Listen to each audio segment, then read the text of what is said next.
Ooh. Ooh, awesome. Oh.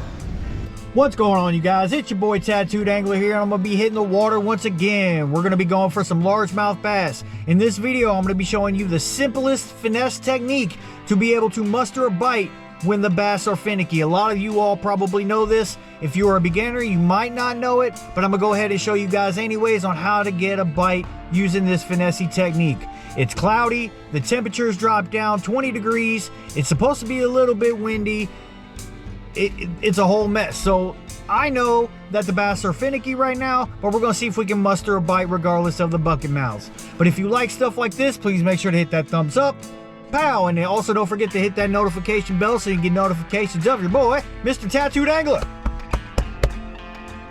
And then if you aren't subscribed, please consider subscribing. But nonetheless, let's go ahead and get out here and see if we can't catch some on this finessey technique.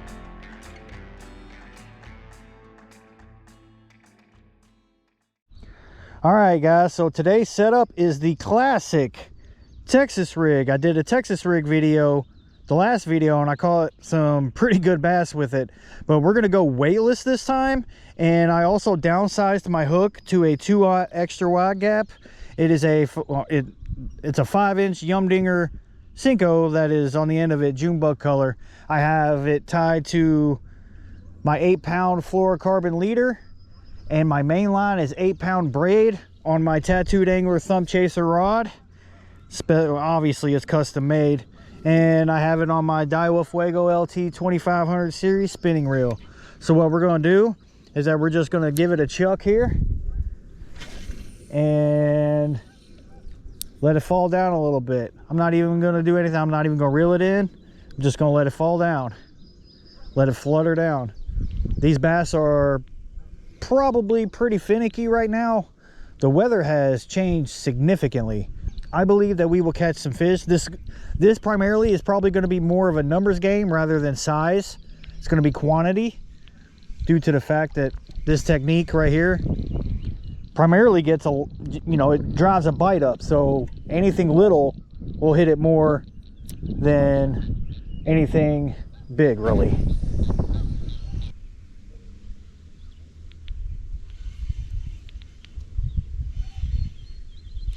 There we go. That was pretty cool. Like I said, guys, this method is really good for numbers. Size, not so much. But there he is. Nice little pipper. Let's go ahead and toss him back in. There he goes. All right, let's see if we can get us another one. That was pretty cool. I actually watched him come up and smack it. Come on. So we got one to claim. One little guy to claim. All right, so I came down a little bit. I got out of that cove. I'm over here by this drain. I see a bunch of rocks. These rocks right here are usually not covered up with grass and, terrain, but seems like it's grown pretty quickly. These bass are finicky. As I say that, oh my God, right there. That was bull spit. Let's try it again. Let's go, baby. Come on.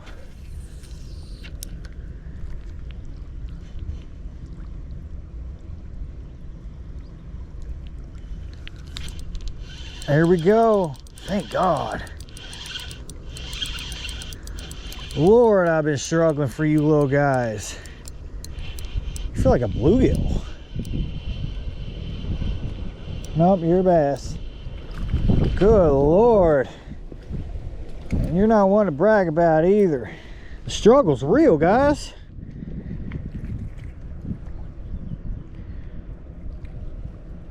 You are whittle. Look at that. That is insane. But a fish is a fish. Good Lord. Let's get back in there and see if we can't get another one. Someone needs to come out here and do some major pond management. Like, start keeping every damn bass you have. There we go. Thank God. He a little guy too, but he a little active. Action Jackson, I got him right in the bottom of the lip. That means he hit that bad boy on the fall. There he is. Toss him back in. All right, so starting to get something going on. I mean, like I said, this is more of a numbers game than it is a size game with this bait. See if we can get us another one.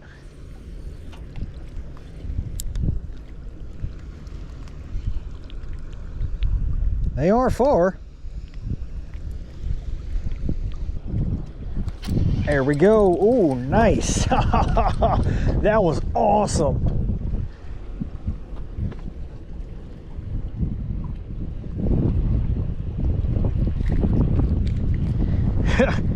All right, guys. Well, that's 3 in a row. They might be small, but I'd rather catch quantity if I can't catch quality.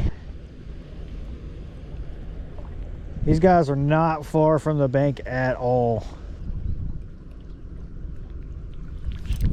There we go.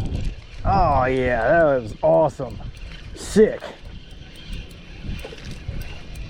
Getting a little better. Not much, but I will definitely take this over skunking. There he is. That's the biggest one of the day. All right, we're gonna toss this little bugger back. That's the biggest one. That's my PB of the day right there, guys. Well, let's see if we can get us a few more. We're gonna make our way down the dam and see if we can't find something bigger or more of them, whichever happens first. That was just so awesome. Now the sun's out. This is wild. Come on.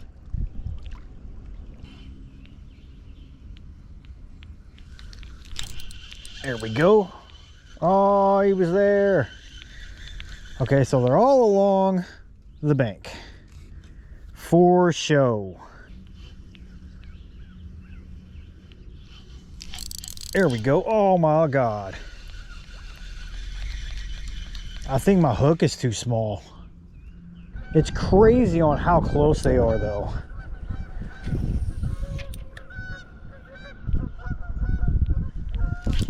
There we go. Oh my golly. I'm not piercing these fish. All right, we're gonna switch it up. I'll be back in just a minute.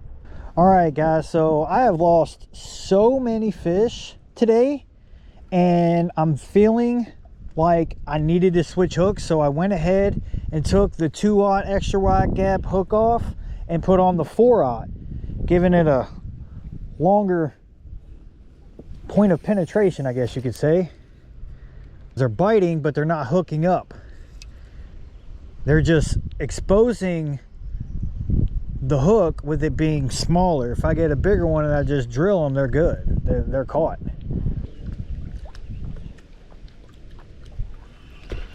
Ooh. Ooh, awesome. Another topwater. Ooh, that was sick. Oh, hell yeah. Let's go, baby. Once again, I did that in my last video. I was just reeling in my worm. That's awesome. Sick. The biggest one yet. He's probably about, I don't know, maybe like a pound. That's awesome. That is so sick. We're gonna go ahead and let this one go. That was so awesome. Once again, what's even more crazy about that, see you later, buddy, is the fact that it hit it and then I stopped it and then it hit it again. I watched all of it. Oh my God, that was awesome. All right, let's see if we can catch us like 1 or 2 more and then we're gonna have to call it. All right. That is insane. Boy, I tell you what, I'm starting to believe that a Cinco can just be used as top water too. Just like with everything else, just zooming past the bass's head and it's game. Windy, windy. I need a Winn-Dixie bag. Ain't that what Lil Wayne says? He says something like that. got about another 5 to 10 minutes before I have to call it.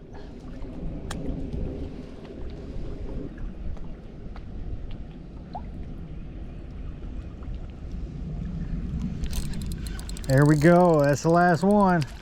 Ooh, there we go. There we go. There we go. There we go. There we go. Oh, Lord, I had to struggle for you. Haven't caught one in like 30 minutes. Well, except for that top water was the last one. Another little guy. It's going to be the last guy, too. There he is. Nice little pipper. He's got some marks on him. Hopefully he grows up to be a young... Well, I shouldn't say young, but a stout man. All right, let's throw him back. Well, that's going to go ahead and conclude this episode on how to finesse and find and locate bass.